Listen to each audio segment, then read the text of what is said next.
नमस्कार। हिमालय के आंचल में बसा हिमाचल प्रदेश विकास का पर्याय, अन्य पहाड़ी राज्यों के लिए प्रेरणा का स्रोत। आपके अपने प्यारे हिमाचल प्रदेश की विविध कल्याणकारी योजनाओं पर आधारित खास कार्यक्रम हिमाचल डायरी लेकर हाजिर हूं मैं लक्ष्मी। तो चलिए कार्यक्रम हिमाचल डायरी की शुरुआत करते हैं अपने पहले सेगमेंट प्रतिबिंब से, जिसमें आपको दिखाते हैं आपदा प्रभावित परिवारों को मंडी में 81 करोड़ रुपए से अधिक की राहत राशि प्रदान की गई।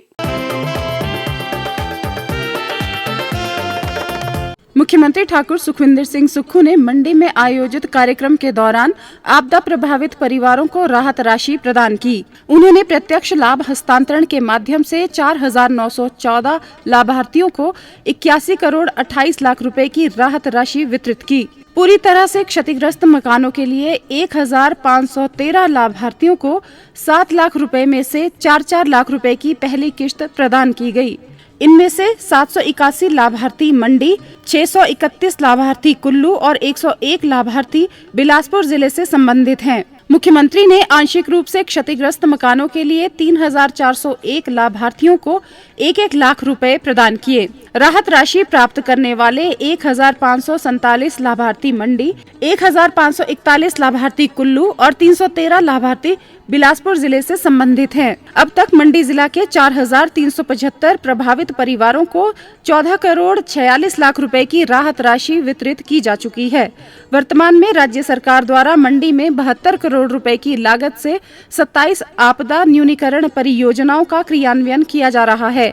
इसके अतिरिक्त राज्य कार्यकारी समिति ने 18 करोड़ 84 लाख रुपए की अनुमानित लागत की 5 और परियोजनाओं को मंजूरी दी, जबकि 7 अतिरिक्त न्यूनीकरण परियोजनाओं के प्रस्ताव तैयार किए जा रहे हैं। इस अवसर पर मुख्यमंत्री ने मधुमांडव पहल का शुभारंभ भी किया। इस पहल को मुख्य रूप से जिले के आपदा प्रभावित क्षेत्रों में शुरू किया जाएगा। इसके तहत प्रभावित परिवारों को मधुमक्खी पालन को आजीविका के साधन के रूप में अपनाने के लिए प्रोत्साहित किया जाएगा। कार्यक्रम के दौरान मुख्यमंत्री ने सराज विधानसभा क्षेत्र के पंगलूर में बाढ़ में अपने माता पिता को खोने वाली बच्ची निकिता को 7,95,000 रुपए का चेक प्रदान किया। मुख्यमंत्री ने निकिता के लिए 21 लाख रुपए की अतिरिक्त वित्तीय सहायता की भी घोषणा की। उन्होंने कहा कि निकिता जैसी बेटियां अकेली नहीं है और प्रदेश सरकार इन बच्चियों के साथ खड़ी है। इस अवसर पर ठाकुर सुखविंदर सिंह सुक्खू ने जनसभा को संबोधित करते हुए प्राकृतिक आपदाओं में अपनी संपत्तियां गंवाने वाले लोगों के लिए वित्तीय सहायता राशि 70,000 रुपए से बढ़ाकर 1 लाख रुपए करने की घोषणा की। उन्होंने कहा कि सीमित संसाधनों के बावजूद राज्य सरकार हिमाचल प्रदेश को आत्मनिर्भर राज्य बनाने की दिशा में निरंतर आगे बढ़ रही है। मुख्यमंत्री ने कहा, मैं आपका दर्द जानता हूँ। आप जैसे परिवार से उठकर जब मुख्यमंत्री की कुर्सी पर पहुंचता है, उसे पीड़ा होती है, दर्द होती है कि जिस मेहनत की कमाई से मैंने अपना घर बनाया था वो मेरे आंखों के सामने उजड़ गया। अब मैं अपना जीवन यापन कैसे करूंगा? जितने उजड़े हैं उनको बसाना है। हमने कहा जब तक हम आपदा राहत नहीं दे देते, प्रत्येक परिवार जो गांव में रहता है उसको किराए के मकान के लिए 5,000 रुपया सरकारी किराए के मकान के लिए मिलेगा और शहर में रहने वाले, नगर निगम में रहने वाले को 10,000 रुपया किराए के रूप में हर महीने मिलेगा। सर्दी आने वाली थी, हमने उन्हें किराया दिया। ऐसी योजना पूरे हिंदुस्तान में पहले कहीं नहीं थी। 2025 में जो आपदा प्रभावित परिवार है, हम उनके साथ खड़े हैं और उनको आज पहली किस्त के रूप में हम 4 लाख रुपया देने जा रहे हैं ताकि वो अपने मकान का कार्य कर सके। ये कोई परिकल्पना नहीं है, ये एक जुनून है हिमाचल के लोगों की सेवा करने का, समाज के अंतिम वर्ग तक पहुंचने का। इसीलिए हम दूध के रेट में वृद्धि कर रहे हैं, मनरेगा के रेट में वृद्धि कर रहे हैं। ये अधिकार है आपका। जिनके पलंग बह गए हैं, कुछ भी नहीं बचा, 70,000 की जगह हम 1 लाख रुपया देने की भी मैं आपको घोषणा करता हूं। तो इस तरह ये पैकेज 7 लाख से बढ़कर 8 लाख का हो गया। पूरे हिंदुस्तान में कहीं ये पैकेज होगा तो आप हमसे बात कीजिए। मैं सभी आपदा प्रभावित परिवारों के साथ अपने को सम्मिलित करते हुए कहता हूं, आप अपना घर बनाइए, हम आपके साथ खड़े हैं। पिछले दिनों मुख्यमंत्री ने नादौन विधानसभा क्षेत्र का दौरा किया। आइए देखते हैं सेगमेंट प्रतिबिंब में। मुख्यमंत्री ठाकुर सुखविंदर सिंह सुक्खू हमीरपुर जिला के नदौन विधानसभा क्षेत्र के दौरे पर पहुंचे, जहां उनका भव्य स्वागत किया गया। उन्होंने क्षेत्र के मंझैली और कड़साई में जन समस्याएं सुनी और अधिकारियों को मौके पर समस्याओं के निराकरण के निर्देश भी दिए। उन्होंने मंझैली में पटवार वृत्त और स्वास्थ्य उपकेंद्र खोलने की घोषणा की। इस अवसर पर मुख्यमंत्री ने महिला मंडलों को 1-1 लाख रुपए और 100-100 कुर्सियां देने की भी घोषणा की और महिला मंडल भवनों के निर्माण के लिए 10 लाख रुपए देने का ऐलान भी किया। उन्होंने कहा कि मंझैली पंचायत की सड़कों के सुदृढ़ीकरण के लिए 50 लाख रुपए स्वीकृत किए जा चुके हैं। मुख्यमंत्री ने कांगू स्कूल को CBSE से संबद्ध करने की भी घोषणा की। ठाकुर सुखविंदर सिंह सुक्खू ने कहा कि प्रदेश सरकार शिक्षा और स्वास्थ्य के क्षेत्र में बड़े सुधारात्मक कदम उठा रही है। उन्होंने कहा, हर क्षेत्र में विकास के हमने नए आयाम स्थापित कर रहे हैं। आज जोधपुर में जो मेडिकल कॉलेज बनने जा रहा है, ये डॉक्टर मनमोहन सिंह जी ने गुलाम नबी आजाद जी से मैंने स्वीकृत करवाया था। 190 करोड़ रुपया उसमें डॉक्टर मनमोहन सिंह जी की सरकार ने स्वीकृत किए। जब से मैं मुख्यमंत्री बना हूँ, इस मेडिकल कॉलेज में हिमाचल प्रदेश के खजाने से 400 करोड़ रुपया स्वीकृत करवाया। 400 करोड़ रुपए से ये मेडिकल कॉलेज बनना शुरू हुआ है। नदौन में हम इंडोर स्टेडियम का निर्माण कर रहे हैं। नदौन का इंडोर स्टेडियम अंतर्राष्ट्रीय स्तर का इंडोर स्टेडियम होगा। हम नदौन में स्पोर्ट्स टूरिज्म को भी बढ़ाना चाहते हैं। स्पोर्ट्स टूरिज्म का मतलब है कि सभी प्रकार की नेशनल खेलें आने वाले समय में हमीरपुर जिला में आयोजित किए जाए, इस दृष्टिकोण से हमारी सरकार कार्य कर रही है। और 120 करोड़ रुपए की लागत से पहला राज्य का इंडोर स्टेडियम बनकर तैयार हो रहा है, जहां हमारे जो युवा बच्चे हैं उन्हें शूटिंग की व्यवस्था की गई है। वहां स्विमिंग के लिए, तैरने के लिए स्विमिंग पूल की व्यवस्था की गई है। वहाँ वॉलीबॉल खेलने के लिए व्यवस्था की गई है, बास्केटबॉल खेलने के लिए व्यवस्था की गई है। 17 खेले इस इंडोर स्टेडियम में होंगे। इसके अलावा और जगह एक्वायर करके हम वहाँ हॉकी और फुटबॉल का स्टेडियम भी का निर्माण भी करने जा रहे हैं, जो आने वाले 1 वर्ष में आपको वहाँ देखने को मिलेगा। शिमला से 10 जिलों के लिए 86 पेट्रोलिंग वाहनों को झंडी दिखाकर रवाना किया गया। आइए देखते हैं सेगमेंट विकास गाथा में एक रिपोर्ट।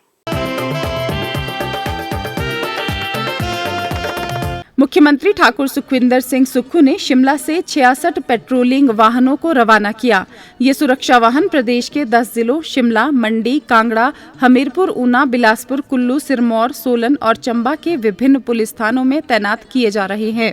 18 करोड़ 42 लाख रुपए की लागत से खरीदे गए इन वाहनों में 35 इलेक्ट्रिक वाहन, 14 इंटरसेप्टर वाहन, 10 रैकर वाहन तथा 7 WD डीजल वाहन शामिल हैं। ठाकुर सुखविंदर सिंह सुक्खू ने कहा कि शीघ्र ही सरकार द्वारा हमीरपुर में लगभग 30 करोड़ रुपए की लागत से समेकित सड़क सुरक्षा प्रवर्तन प्रणाली के तहत एक अत्याधुनिक सड़क सुरक्षा नियंत्रण एवं कमांड सेंटर स्थापित किया जाएगा, जो प्रदेश भर में लगाए जा रहे आधुनिक कैमरों से जुड़ा होगा। मुख्यमंत्री ने कहा, जब से हिमाचल प्रदेश की सरकार सत्ता में आई है, कांग्रेस पार्टी ने हमेशा से ये प्रयास किया गया है कि सारी विभागों में आधुनिक तरीके से कार्य किया जाए, डिजिटल तरीके से कार्य किया जाए।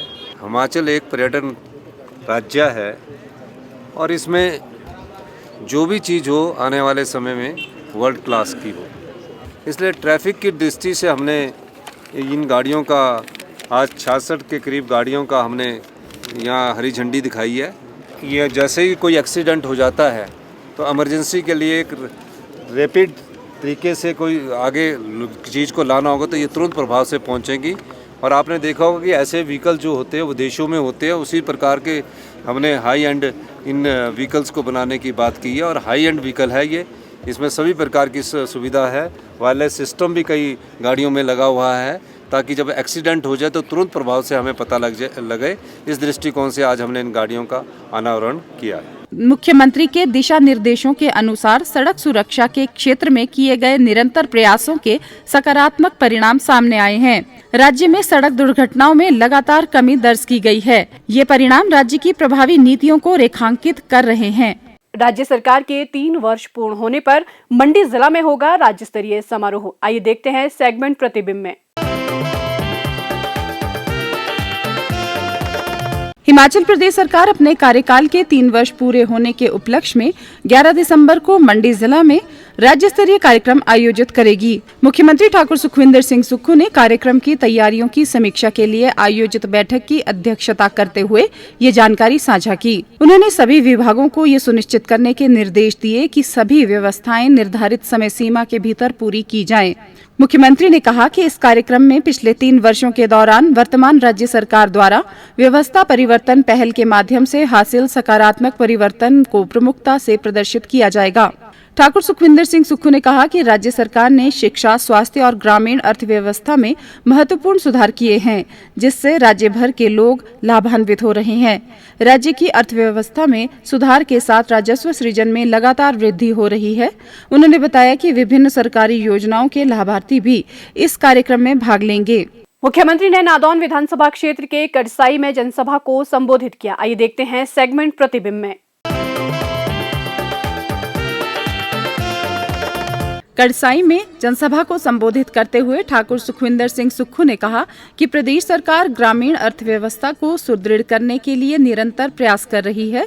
दुग्ध उत्पादन के साथ कच्ची हल्दी, गेहूं, मक्का और जौ पर न्यूनतम समर्थन मूल्य प्रदान किया जा रहा है। मनरेगा के तहत दिहाड़ी में 80 रुपए की बढ़ोतरी की गई है। मुख्यमंत्री ने कहा, हमने वन क्षेत्र बढ़ाने के लिए राजीव गांधी वन संवर्धन योजना शुरू की है, जिसके माध्यम से महिला मंडलों को 25 कनाल जगह में सरकार का वन विभाग पौधे उपलब्ध करवाएगा। आप पौधे लगाएंगे और 1,20,000 सरकार की तरफ से युवा मंडल को, महिला मंडल को और स्वयं सहायता समूह को 1,20,000 एक हेक्टेयर 25 कनाल भूमि पर पौधे लगाने के लिए सरकार की तरफ से आपको उपलब्ध करवाया जाएगा। जो आपने पौधे पहले साल लगाए हैं, अगले साल भी वो 100 में से 50 पौधे भी जीवित रहते हैं तो भी सरकार आपको 1 लाख रुपया उपलब्ध करवाएगी। मुख्यमंत्री ने लगभग 2 करोड़ रुपए की लागत से बनने वाले प्राथमिक स्वास्थ्य केंद्र कड़साई की आधारशिला रखी। तकनीकी शिक्षा विभाग की समीक्षा बैठक आयोजित की गई। आइए देखते हैं सेगमेंट प्रतिबिंब में एक रिपोर्ट। मुख्यमंत्री ठाकुर सुखविंदर सिंह सुक्खू ने शिमला में तकनीकी शिक्षा विभाग की कार्यप्रणाली की समीक्षा बैठक की अध्यक्षता की। मुख्यमंत्री ने कहा कि राज्य में विद्यार्थियों को गुणवत्तापूर्ण तकनीकी शिक्षा प्रदान करना प्रदेश सरकार की प्राथमिकता है। उन्होंने कहा कि बाजार की मांग के अनुरूप विद्यार्थियों को कुशल बनाया जा रहा है, इससे उनके रोजगार की क्षमता बढ़ेगी। मुख्यमंत्री ने खाली भवनों की स्थिति पर चिंता व्यक्त की। उन्होंने कहा कि वर्ष 2018 से 2023 के बीच 126 करोड़ 45 लाख रुपए की लागत से निर्मित 7 भवन खाली पड़े हैं। उन्होंने विभाग को जनहित में इन भवनों के सर्वोत्तम उपयोग के लिए एक कार्य योजना तैयार करने के निर्देश दिए। उन्होंने कहा कि केवल निर्माण के नाम पर सरकारी धन की बर्बादी अस्वीकार्य है। ठाकुर सुखविंदर सिंह सुक्खू ने तकनीकी शिक्षा विभाग को औद्योगिक प्रशिक्षण संस्थानों और पॉलिटेक्निक कॉलेजों को छात्रों के नामांकन, समग्र प्रदर्शन और इन संस्थानों में उपलब्ध अन्य सुविधाओं के आधार पर ग्रेड प्रदान करने के निर्देश दिए। प्रदेश में युवाओं के कौशल का किया जा रहा है विकास। युवा अब रोजगार प्रदाता के रूप में उभर रहे हैं और उनके सपनों को मिल रही है नई उड़ान। हिमाचल डायरी का ये अंक यहीं समाप्त होता है। अगले अंक में आपसे फिर होगी मुलाकात कुछ नवीनतम जानकारियों के साथ। तब तक के लिए दीजिए इजाजत। नमस्कार।